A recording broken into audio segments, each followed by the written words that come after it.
All right, we're back here. The Baco Motorsports Power Hour is back. We are here at the Auto Club Famoso Raceway section of it. Now, great tragedy befell the. Wish we could see Griff over there. Griff is over there griping about stuff. This was one that everyone had to kind of hold their collective breath on when the news came out that the tower burned, and everyone was stunned. Blake Bowser's here now, and 6 weeks to the day. 6 weeks to the day. I got a phone call at 5:20 in the morning from my dad and said, "You better go to the track." Yeah, and we got a little problem. And what was your? Well, of course, I drove out there like a bat out of you know what, yeah. And I thought, okay, how extensive? Where did it go? Right. What did it get? So of course I got there. I was just floored, but thankfully our control tower was spared. But and I have my little travel trailer parked next to all that. Right. Was hooked up, and that got a couple little singes yeah. there, but it survived. And but that could have been real bad. well, I mean, yeah, it was. I mean, it but still could was have been bad, but worse. catastrophic is what it could have been. The hard part was the contents that we lost. Yeah. I mean, just all of our fire suits, our safety equipment, our Jaws of Life, 2 sets, drawing a blank on what else. And just both our starting line Christmas trees, our starter switches, our lights, our backup timing we had system, our scrub, we had a backup computer. We had our scrubber parked underneath the patio cover for shelter that night. It was going to rain. We had a fire truck backed up to a door blocking because we couldn't lock it that night. Just all kinds of weird things that lined up, and those things shouldn't have been there, but they were, and they all got involved. And so, yeah, it's been. And there was some concern there that you might have lost the whole timing system, but that seemed to be protected. That's been that was the old control tower, right. So our timing came up and looped over to our new tower, and it was just easier to do it that way rather right. than connect it from starting line to the new tower. Well, that all got severed in the fire, so we had to reestablish all those connections, and that's pretty extensive. And a big shout out to Jeff Foster, who is the drag strip manager of Las Vegas Motor Speedway, the drag strip portion of that track. Worked for CompuLink for 25 years, which is our timing company we use. Right. And Bob Brockmeyer, who owns the company, stayed home in Colorado and got all of our stuff we needed rebuilt and sent to us. And Jeff came out and got us reconnected. And wow. We've been making time runs all week, making sure it's all good. And we're having fun with it right now. So nice. It's all there, and new trees and just new jaws. In fact, new jaws are en route still. We have a loaner set, 2 sets from Salt Lake, the drag strip in Salt Lake City there. You immediately had people calling you saying, what can I do to help, right? 7:30 in the morning, my first phone call came to me. And from then on, it was just nonstop. I mean, I couldn't even take the phone calls. Right. If I did that, I wouldn't be able to process what was going on. And actually, it was kind of a good diversion. We learned that really, at the March meet when they blew through like 400 cones in the qualifying. I mean, the offerings that come over that same person I spoke of, Jeff Foster, said, "I'm watching on bank shift, and do I need to meet you at State Line tonight and give you some more cones?" Yeah. Did you? But yeah, the incredible the support just immediately from. There's a lot of racetracks that aren't even open until April. Right. Like the Bandemere family in Colorado, and the News up in Boise, and Englishtown. Go ahead and all show these those, Reading, Pennsylvania. Sorry, I meant to say Reading. Mike Lewis, his family operates Maple Grove, and they called, said, anything you need, we're up to April, so we can get you guys going. We can get everything going and make sure you have the March meet. So the bottom line here, this is looking on the new tower, and this was you no longer see the old tower. Right. That's all gone. You didn't used to be able to look that way. There was a building there that.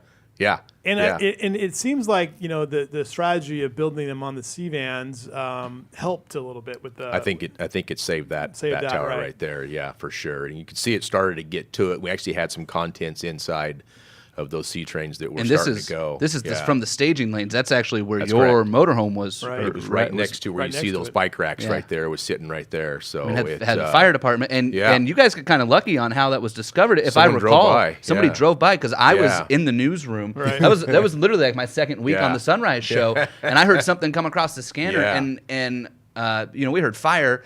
And so we started. One of my guys was our producer was looking it up, and he starts reading it to me, and he goes, "It's out here it's in this field." And I thought field. And I looked at the map, and I was like, "That's not a field; it's the drag strip." And he goes, well, "Somebody says there's a building on fire at the drag strip." I'm like, "There's only one building at the drag strip, guys. It's either this or it's the old, what is the suite area now? On the backside." So that was my biggest concern. Yeah. And you got out there, and did your heart stop for a minute? Yeah, it was. I guess if you're involved in something, you're part of it. When you show up on the scene afterwards, it's just like. Was the fire out already by the time you got there? Yeah, it was just smoldering. Just everything was just caved in on itself, and then I started going through all the things that were in that room right there. Just just the list just got bigger and bigger and bigger, and yeah. We're still discovering things. We're still like, oh, that was in there, Yeah, I mean, go to grab something. Like time cards and that whole area, and your employees were a lot of paperwork in there. Yeah, we had a storage room. We had a downstairs was converted into a break room / apartment. Had a shower, everything in there for some of the guys that stayed the night out there. Upstairs was a VIP suite, full bar, and my office was up there. So everything it took to run races, as far as just simple as. Paper clips and rubber bands and your bank zipper bags for the gals to go to the gates with, and ticketing, and just are you recreating that, or are you going to go with the whole at some point? At some point, yeah. We launched Friends of Famoso campaign. Right. So many people were calling saying we want to help. Right. We want to come out and do something. We just can't have everyone come out and grab a shovel, and those days are gone. A big work party. So I finally thought, okay, I know I can do. You can give us $100. If you do, you can give as much as you want, but $100 or more, you're going to get a nameplate put on our resurrection wall, which that's our next step. We had to get everything going. You can still do that, right? You can, so absolutely. Mike and I can do that, right? You bet. Put Grumpy Grip on. I'll take $100 right now. Okay. All right, we'll get it done. Yeah, we're going to do that continuously. We're nowhere near raising enough money to pay for all that. We don't expect that. We're going to be out of pocket a lot too. Yeah. But those that wanted to help, that was a way they could be part of it, and then their name could be there forever. Right. So we're going to get a big wall built on the new construction. And we'll put nameplates there, and that's all going to probably happen after the March meeting. We'll be able to catch our breath. Anybody famous contribute yet? Both Forrest and Charlotte Lucas, who own Lucas Oil, have contributed. Wow. Don the Snake Perdome, Tom McEwen, everyone's jumping in, and just all of our friends. They all care. So, yeah, I mean, I call them famous. They're my idols. Snake and a Mongoose is who I looked up to when I was a kid. I still do, and they're already part of it. All right, I gotta get the $100, but I'm gonna do it. I'm gonna do it for this because you know what I it's like that's where I kind of learned to with you doing motorsports coverage. This is how that show was sort of built, was out there. So we got to honor it in some capacity. So Mike, we'll put it out there. You won't have to spend anything, Mike, because I know what you can make. So you've got the Good Vibrations Motorsports March meet. Yeah. 2 weeks away, but this coming weekend quickly is the test. You're going to have 3 days. 3 days testing. About how many cars are you looking forward to? Maybe 150, 75, something like that. I don't think a lot, but enough for us to get our everything back going and go through all of our emotions, and sort of a spring training for us, if you will. That'd be good for you guys too, because I'm sure, like you say, every day it's something you find that you don't remember that you don't have anymore. Just to send cars down the track and have a nice weekend of noise and something else going on besides just constantly trying to get it ready to go. Any of the Nitro guys are going to be there early? Yeah, we've got, I know Dan Horan's coming up. Corey Lee's going to come over from the coast.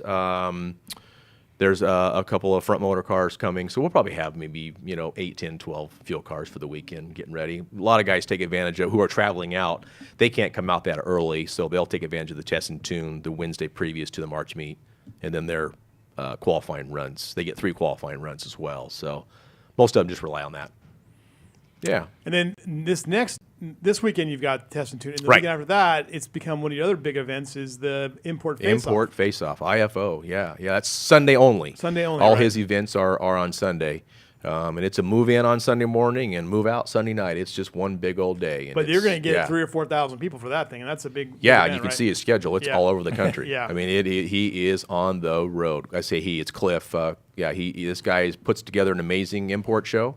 And it's the one you want to go see in the country if you're an import fan. This is it. And this is there's 2 of these a year now, yes, right? Yes. He'll finish up in September at our track, I believe. There it is, the 25th. Yep. Yeah. So 2 events. All right. Yes. The underlying storyline last year was Tony Bartone. Yes. Having a great year. And, I love the new logo, by the way. Thank you very much. I like that. we just unveiled that today. I like that. Sorry to cut you off. I just noticed that on Speedway's segment, and I noticed that. Yeah, we have a new logo, and we're going to unveil that in the new page that Mike will do in the coming weeks. We'll be part of it as well.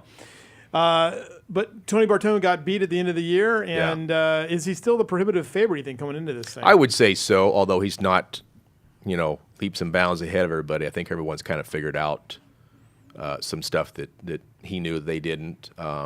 He's probably not 2/10 ahead of everybody anymore. Right. I think he's still the favorite, but there's some guys that are real close to him, so it should make for a great show. It's going to be a tighter show this year because we're doing an 8-car field this year for Front Motor Top Fuel. Oh, really? We usually are 16, but we're just seeing less cars come, so it's just so we're going to have maybe 12 or 14 for making an 8-car show. They're going to be shooting it out there on Saturday. And what about the first round of that won't be until that'll be on Sunday. So I think that's a smart move competitively because now qualifying means something. Right. It does. That's what we're seeing. We're seeing a lot of guys that could. And I'd never force anybody to go do a qualifying run. If you're in, you're safe. Fine. I'm not going to make you go make a run. But we're seeing guys that didn't have to because they knew they were in regardless. 14 cars show up for a 16-car show, and you're in. So, now they're going to have to get out there and push a little bit. I'm wondering in funny cars, is Ryan the only guy that still has the Pro Mod looking thing, or did anybody go build some of those? I heard Dan Horan got one. Now NHRA stepped in this winter and made them change that body, so it looks a little more nostalgic. Right. The price is still there. Those things are $40,000. So just for the bodies. Just the body, yeah. So much for affordable fuel. I was going to say that's the thing that worries me about nostalgia drag racing. I think probably worries everybody was it grew so quick because it was a way to go back to the past. It was affordable, and now it costs you maybe more to run the Heritage Series than it would to go run an alcohol funny car on the tour. So. I mean, they're pretty close. even. There are more races for alcohol funny cars than there is for nostalgia cars. So, but on a week to week, if your weekend costs are probably pretty similar. Yeah, what is what are the plans for the March meet? Who's gonna be the Grand Marshal? What do we know so far? We actually we stopped doing a Grand Marshal a couple years ago just because we really most of them are already there. Yeah, they just show up. I mean, it's so fun to see these guys that just want to be there. Right. Again, we say it all the time on this show, but Ron Capps and Jack Beckman and in fact, Gary Densham, we saw his unfortunate situation last week in Pomona. And the first thing out of his mouth he said was, "We'll just go play with Steven's car. My kid's car." So I hope that still holds true. In fact, Gary called me a day ago, and I got to call him back and find out if that's still the case. Yeah. He may need a little help getting in, but I'm sure he'll be okay. He's going to rebound. And you talk about the support that we just experienced this winter. He'll get the same thing from a lot of racers. In fact, John Force was already going to say I've already heard that John Force has made a phone call. He'll give him a chassis, and I'm sure we'll see Gary here. Probably, I'll bet we'll see him in Las Vegas in April. Yeah. I bet we will. Will we see John Force again? That was a highlight. That's sort of the unknown. Yeah. That's the great thing about it. Yeah. Anything else that's going to be new this year? Well, we're obviously not new, but we're adding to the fuel-altered category. I've seen more of those guys coming. Hey, we are having the return of Ed the Outlaw Jones. He's the wheel stander this year. He comes with all the Jelly Belly candies and throws them in his stand. Nice. So Ed's going to be here at the March meet this year, and that's a name from the past, man. When I was a kid, that was the guy, So, yeah. The same fuel-altered as won the March meet in the Hot Rod Reunion, I think, last year, right? Last year was Jeremy Sullivan won the reunion, didn't he? Did he not? Right. I think he did. He runner-up at our March meet last year. Actually, didn't make the final. It was Nix who won? I'm sorry? Who won the March meet last year? Hicks. And that's in Kegley's car. That's in John Kegley's involved in that car. And yes. That's the guys, Chewy's fuel-altered. Yeah. And that's the difference where you've got Dan. Yeah. There's Dan and Dave. Yeah, you've got the modern. Yeah, that cars showcases our final would have been Sullivan's car, little bitty. What's the wheelbase in that car? Probably 90 inches, short, maybe 100, maybe against pretty much what we call a traditional, fuel altered, but the index levels the playing field. You can get a guy that car wide open can run 570s. And you're gonna have 16 of those. We're probably gonna be just shy of 16, but be an 8-car show again. 8-car show, and you're going to. There's a little nitro rule. Before you had no nitro rule 70%. for that, so now you're making sure that they put some pop. Yeah, in fact, the news, Boise last year, the New Family instituted that for their race in August, and they said a 70% nitro rule. So we're going to go with that as well and try and get that consistent. And then what about these rear-engine nostalgia drag? We got a few coming. There's still not enough to really get the class going, but we got a few coming. There's an interest. I think that was as a result of what you alluded to earlier with the funny car class getting so expensive. That happened in Front Motor Top Fuel, and we proposed these rules here for the rear motor cars. I'm actually writing the same kind of rules for a classic funny car class as well. You have to have an old-looking body. You look at Gary Dencham's car. That car is perfect. It's a perfect Camaro, from the 70s. So we're going to require them to have certain measurements in certain places, and they're going to have the same tune-up as the rear motor cars. So maxed out, they'll probably run 585s. So I think it'd be a nice, safe alternative to these guys wanting to go 550s in funded cars. We just can't kind of like a double B, but on nitro. On nitro. And double B being an alcohol. The trick is, if we're going to implement 2 classes, I got to have 2 purses. So when do I? Because right now we've got 32 cars. There's 16 that can haul butt, run 560s, and 16 that run 580s and don't make it sometimes. So it's just not fair to see these guys continue to come and they're getting turned away basically during qualifying. So at some point they're going to quit coming. I don't want that to happen. I want to keep these guys coming, and if I could have a second class, it won't be anything less. I mean, they're still going to be a winner. It's not going to be anything less than it's not going to be a B field, nothing like that. It's going to be just 2 different classes.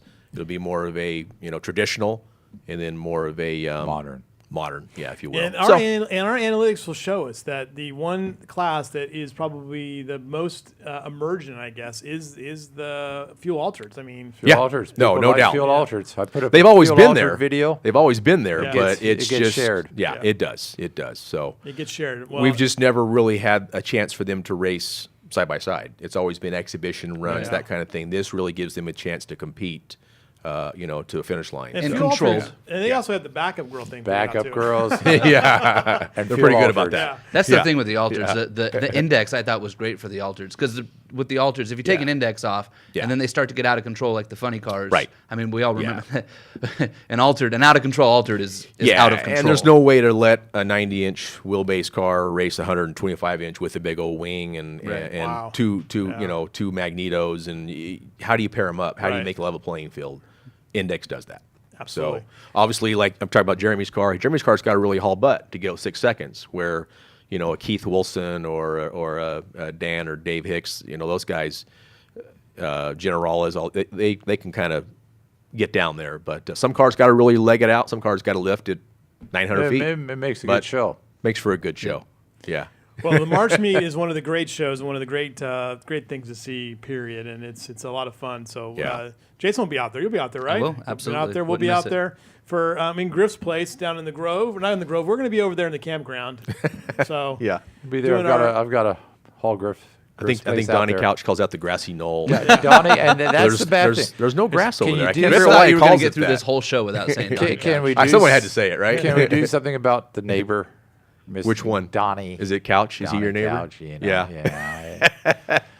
Is the jacuzzi still on the inside the trailer? Or? I tell you what's set up outside the trailer every evening. Okay. So they're good neighbors.